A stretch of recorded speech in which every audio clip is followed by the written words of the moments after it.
Bonjour à tous et à toutes, bienvenue. Ce soir, je vais vous présenter une petite box toute simple, la CB60 de chez Wismec. Alors, c'est quoi la CB60? C'est une petite box basique euh, avec un accu intégré, chargement USB, 60 watts, plutôt en utilisation sereine avec un Nautilus, un GSR, un Zenith ou tout autre atomiseur plutôt dans la vape cigarette avec une autonomie assez importante. Alors quand je dis assez importante pour une vape à 15 entre 10 et 15 watts, hein, on va pouvoir tenir toute la journée l'équivalent de 20-25 clopes.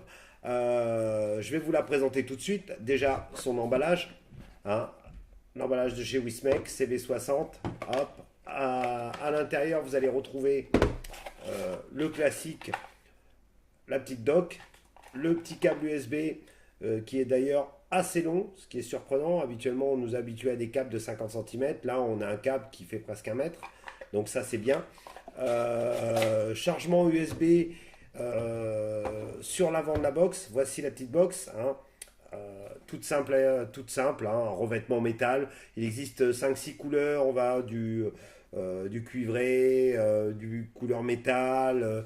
C'est toujours en bicolore, noir et violet, noir et vert, noir et gris, noir et noir et cuivré. Donc quelque chose de bien fini, avec un revêtement sur l'arrière, plastique dur, assez résistant, et sur les côtés du métal avec un petit écran. Alors l'écran est très très bien parce qu'on a une belle visibilité, je vais vous le montrer, voilà, on a une visibilité assez large et complète. Les informations sont dessus, vous avez le niveau de la batterie, le ohms de la résistance, le volt et l'ampérage. Bon, les deux derniers, on s'en sert peu, mais ça peut toujours servir. Deux boutons en bas, plus et moins pour monter le watt, et le bouton Fire qui est sur le dessus. Tout est là pour une utilisation standard. Bien sûr, le port USB est placé sur l'avant, pas dessous, ce qui permet de tenir sa box debout et de ne pas l'avoir couché toute la nuit, ce qui n'est pas toujours agréable le matin quand on redémarre sa vape avec une résistance qui a été couchée, ben ça gougoute un peu. Là, elle peut rester debout. Que dire de plus? Rien. C'est une box simple et efficace. On peut l'utiliser avec un petit mélo, on peut l'utiliser avec un baby, mais attention, l'autonomie va être divisée par deux, hein. C'est plus adapté à une vape standard qu'à une vape sub, hein. Mais l'avantage qu'elle a, c'est qu'on peut l'amener partout. Elle est toute petite, discrète, elle tient bien en main, pas trop lourde, mais pas trop légère non plus. Elle fait qualitative. Nous, on l'a ouvert, on trouve que à l'intérieur, c'est bien fait. Le chipset, c'est un chipset Wismec. Voilà. Que vous dire de plus?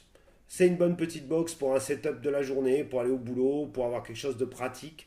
Avantage en plus, c'est qu'on peut, en fin de journée, quand on arrive, qu'on n'a plus de batterie, et ben, la brancher en USB sur son ordinateur, sur le poste de la voiture, dans les embouteillages, et continuer à vaper pendant qu'elle charge. Temps de chargement, on va dire 2 bonnes heures, hein, minimum. Chargement en 1 ampère, je vous rappelle encore que on est sur des box qui se chargent en ampère, pas avec des chargeurs rapides, mais avec un adaptateur adapté. Je dis bien 1 ampère parce que c'est très important, parce que sinon on surchauffe et au bout d'un moment, bah, plus de petite box, hein. Voilà, durée de vie de ce style de box, on va dire 200-250 charges, ça veut dire une bonne année, hein, si on en prend soin. Avec une perte de qualité au bout de ces 250 charges, on va commencer à avoir moins d'autonomie. Mais voilà, pour avoir une box toute la journée, c'est très très bien. Voilà, ça sera pour d'autres tests. À bientôt. Je vous souhaite une bonne journée, une bonne soirée pour les autres et que la vape soit avec vous. Ciao!